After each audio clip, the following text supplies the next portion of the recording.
Y seguimos con la inteligencia artificial. Recientemente se publicó el proyecto de reglamento sobre la ley 31814, ¿no? Que ya venimos, de la cual conversamos desde el año pasado, sobre promover el uso de la inteligencia artificial en favor del desarrollo económico y social del país. Y tenemos como invitado a Percy Díez Quiñones, coordinador del Observatorio Tecnológico de la Universidad de Lima, para que nos comente un poco más de esta ley, qué comprende y en qué nos puede ayudar en este mundo tan lleno de inteligencia artificial. Muy buenos días, Percy. Buenos días, Alberto, un gusto estar acá. Sí, efectivamente, esta es una ley que se publicó el año pasado y este año se está discutiendo lo que es el reglamento de la ley, ¿no? Como saben, en el Estado típicamente pasa eso, primero sale una ley y luego el reglamento, que es el que le hace realidad, ¿no? Y lo que está ahorita desde el 2 de mayo es el proyecto del reglamento. Entonces la presidencia del Consejo de Ministros ha dado un plazo para que se pueda escuchar observaciones sobre el reglamento, ¿no? Sí, incluso han puesto un correo, vamos a compartir acá el correo porque le van a llover correos al correo rinfante@pcm.gov.p, así que pueden enviar sus sugerencias de todo tipo y también pasa, ¿no? Que no comprendemos mucho la naturaleza de la IA, a menos de lo que tú has visto ya de la ley, del proyecto de ley. ¿En qué nos beneficia este proyecto que busca promover el uso de la inteligencia artificial? Sí, mira, en la Universidad de Lima hemos estudiado la ley con mucho cuidado y hay muchas cosas positivas que están ahí. Hay definitivamente muchos aspectos explícitos de promoción, mucho tiene que ver con el sector público, ¿no? Por ejemplo, que los organismos públicos empiecen a evaluar oportunidades para poder implementar tecnología de inteligencia artificial. Hay también posibilidades de auspiciar eventos, por ejemplo, de promover la educación, entre otras cosas, ¿no? Donde creo yo que este reglamento puede tener quizá algunos comentarios en ese correo que has comentado, es el que se plantea también un modelo de mucho control con algunas cosas que puedan hacer a las empresas con inteligencia artificial, ¿no? Se establecen, por ejemplo, niveles de riesgo, o sea, sistemas que pueden generar riesgos, que toquen, por ejemplo, temas como evaluación crediticia, información de salud, validación para que una persona entre a una empresa, ¿no? Si una empresa utiliza inteligencia artificial para ese tipo de cosas, tiene que tener como mucho cuidado y generar una especie de registros para que pueda ser auditable, o sea, para que si la persona reclamara, por ejemplo, porque le parece que algo no está bien, pueda venir alguien del Estado y auditar, ¿no? Para ver qué es lo que ha pasado, ¿no? Esa parte podría ser un poco compleja de implementar, sobre todo para las empresas medianas y chicas, ¿no? Que no van a tener los recursos. Claro, porque siempre hablamos de las nuevas tecnologías y a veces el Estado está un paso atrás, ¿no? Algo se empieza a expandir y se regula 3 años después, 4 años después, recién se están regulando, por ejemplo, las criptomonedas en todo el mundo y ya tuvieron como que su etapa.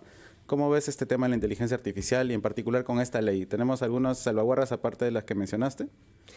Sí, mira, el reglamento que se está proponiendo establece un montón de controles, situaciones de evaluación de riesgo, cosas que las empresas deben hacer, pero no define si va a haber algún organismo que tiene algún brazo sancionador, ¿no? Por ejemplo, ¿no? En el caso de la Ley de Protección de Datos Personales, que ya estamos cumpliendo más de 10 años de su reglamentación, existe la Autoridad Nacional de Protección de Datos Personales, ¿no? Que está adscrita al Ministerio de Justicia, y este es un organismo que tiene un brazo sancionador y ejecutor de infracciones. El año pasado, por ejemplo, han recaudado más de 2 millones de soles solamente en multas que han puesto a diferentes organizaciones, ¿no? Acá, por ejemplo, en este reglamento de la IA se establece una serie de características que una empresa debería cumplir, pero no está claro que si no se cumple, ¿qué va a pasar, no? ¿Quién lo va a hacer? ¿Quién va a hacer algún tipo de control? Se menciona que sería la Secretaría de Transformación Digital una de las encargadas. La PCM tendría... Dentro de la PCM, que está escrita en la PCM, pero no indica el cómo, no hay ninguna relación con infracciones, ¿no? No hay nada de eso, ¿no? Entonces, bueno, en rinfante@pcm.gov.p ya pueden escribir estas sugerencias sobre la IA. Y recuerden que estamos con Percy Díez, coordinador del Observatorio Tecnológico de la Universidad de Lima, y además tiene bastante experiencia con el manejo de la IA. Y a la vuelta vamos a recibir llamadas del público para que nos consulten qué pasa con la IA, cómo puede cambiar nuestras vidas para bien también para mal, porque eso pasa con toda tecnología. Así que recuerden que pueden llamarnos al 212-4100, 212-7165 y gratis este regiones al 0800 13 14 0. Ya volvemos en Familia Inteligencia Artificial y recuerden que estamos con Percy Díaz, coordinador del Observatorio Tecnológico de la Universidad de Lima, y pueden realizar sus consultas sobre la IA llamándonos al 212-4100, 212-7165 y gratis este regiones al 0800 13 14 0. Y bueno, seguimos hablando sobre la IA y en el campo educativo también es muy interesante, ¿no? Cómo están viendo la IA de una manera mucho más amplia, y también hay que buscar este lado de no usarla todo el tiempo, pero también decirle a los estudiantes, por ejemplo, que pueden utilizarla pero con ciertos parámetros. Sí, así es. Una tendencia que está surgiendo ahora es el concepto del humano empoderado, ¿no? O el humano aumentado con inteligencia artificial. Entonces, eso es lo que buscamos, que cada persona, en este caso, por ejemplo, los alumnos, aprendan a usar las herramientas para potenciar, no para reemplazar lo que ya veníamos haciendo, sino para potenciar sus capacidades, ¿no? Si antes podías hacer un ensayo autónomamente, no es la idea que ChatGPT te lo haga por ti, sino que de repente ahora tu ensayo puede ser mucho más complejo, tenga más riqueza, haya un experimento incluido, haya sido validado por varias personas, ¿no? De esa manera generas una capacidad de producción mucho mejor, ¿no? Sí, hace un tiempo recibí un correo sobre, hablaremos luego, pero tenemos a Rafael de este Surco con una consulta, opinión, comentario. Muy buenos días, Rafael. Buenos días. Quería, en este mundo de la inteligencia artificial, por favor, que nos pueda decir dónde se puede recibir instrucción, capacitación para meterse en todo este mundo tan grande. ¿Cómo podríamos hacer para instruirnos en este plano? Ajá. De acuerdo. Tiene muchas vías. En primer lugar, si ya tienes acceso a Internet con tu celular, puedes hacer alguna búsqueda de cursos y directamente preguntar cursos sobre inteligencia artificial gratuito. Vas a encontrar abundante información en español, hay bastante información. Puedes hacerlo vía alguna página web o, por ejemplo, videos de YouTube que se publican en gran cantidad, ¿no? Si quieres algo un poco más, digamos, estructurado, que probablemente te lleve a una certificación, la mayor parte de universidades hoy día en el Perú ya tienen algún tipo de programa, ya sea un curso corto, desde un mes de duración, hasta programas un poquito más grandes que pueden durar varios meses, ¿no? Entonces tienes ahí, digamos, una gran posibilidad con diferentes estrategias, no costo y también con algún costo, ¿no? Claro, y también comienza por empezar a utilizar, ¿no? La IA, no decir tal vez, hoy necesito un curso, sí. Métete a ChatGPT, que incluso ya no requiere login, o sea, puedes ingresar sin poner un correo y experimenta y mira lo que te puede brindar. Siempre con la salvaguarda de que ChatGPT puede tener errores, todas las IAs pueden tener errores, pero nos puede servir para mejorar algunos procesos, ser mucho más rápidos. Y hablando de mejorar procesos y demás, siempre hay este temor, ¿no? Oye, ¿va a desaparecer mi trabajo? ¿Qué está pasando? Porque sí, con todo avance tecnológico desaparecen algunos trabajos. Antes teníamos operadores telefónicos que conectaban cables y apareció una computadora que hacía ese trabajo por miles de personas. ¿Cómo ven ese terreno en la IA? Hay muchos trabajos que, digamos, ya se podrían ir reemplazando con IA hoy, ¿no? Por ejemplo, ¿no? El trabajo de una persona que transcribía, que probablemente creaba algún tipo de contenido contenido académico para clases, por ejemplo, ¿no? O creaba evaluaciones, los tipos de asistentes más académicos, más intelectuales. Es un trabajo que hoy día podías reemplazar en buena parte con una herramienta como ChatGPT, ¿no?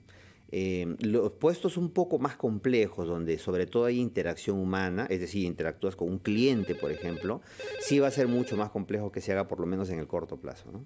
Por suerte, porque ya probé a veces que la IA me respondía en atención al cliente y terminaba más enojado que con muchos humanos, ¿no? Claro. Suele pasar. Tenemos a Pedro desde Chilca. Muy buenos días, Pedro. Buenos días, señor Jorge.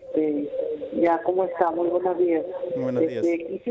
Quisiera saber sobre la inteligencia artificial para las personas con discapacidad, cómo se desarrollan. Porque, mire, yo tengo un programa, un software en mi computadora, que, mire, yo quise ingresar una aplicación porque me interesa, a mí me gusta ser DJ.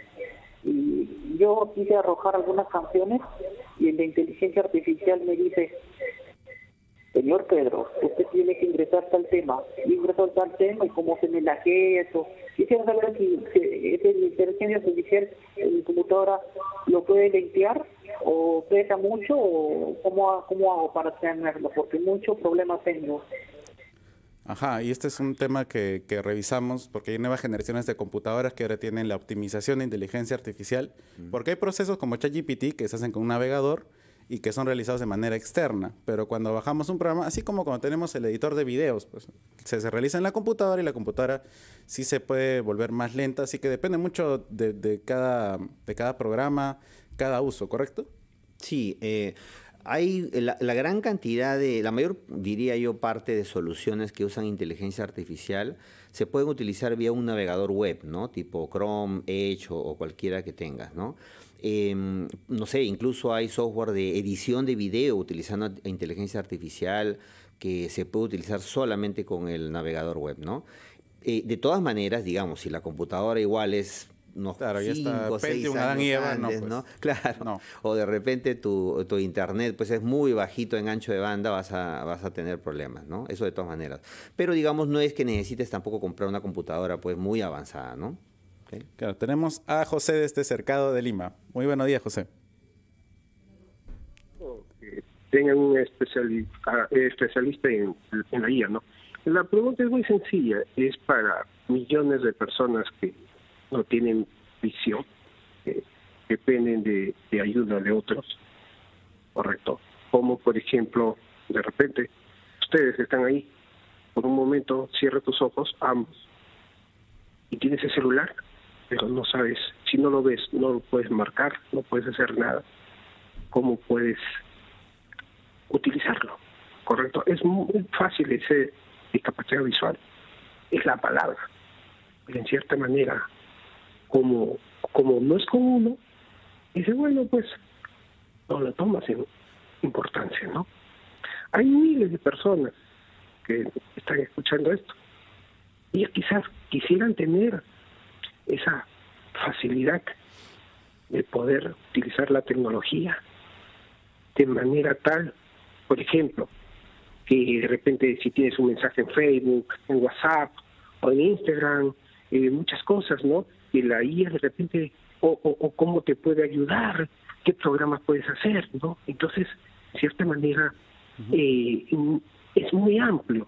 Entonces, ¿qué avances hay? ¿Cómo se puede apoyar a esas personas? Inclusive la pasada les dije que el 73% de las personas discapacitadas no tienen trabajo, no tienen cómo apoyar ese sistema. Y yo se les dije a ustedes, pero bueno, y me dijeron, para hacer un programa eso, ¿no? Que pueden llamar y todo ello, pero quedó en cero, ¿no? Entonces, ¿por qué? Porque es fácil decir discapacitado. Bueno, discapacitado y normal, ¿no? O sea, de repente cuando un familiar de uno es discapacitado, ahí quizás lo tomamos en más consideración. Pero como no es con uno, normal, ¿no? O sea, pasó. Tampoco no es así. En cierta manera, le digo esto porque, en cierta manera, soy discapacitado, pero en cierta manera agradezco a Dios que tengo un trabajo, pero pienso en el resto, que no lo tiene. Porque esa persona que está caminando con un palo, con un palito, un bastón, y quizás quisiera contar con esta tecnología, que se le expliquen de manera didáctica, pero no lo hay, o sea, no es justo. Esa es quizás mi inquietud, a pensar en uno mismo. Por eso te digo, cierra tus ojos y agarra un palito, imagínate que seas tú ese ciego o discapacitado. Y cómo quisiera que te ayuden a ti a utilizar la tecnología. O sea, no es, quisieras que tomes en consideración esto, no dejarlo pasar así como son, no.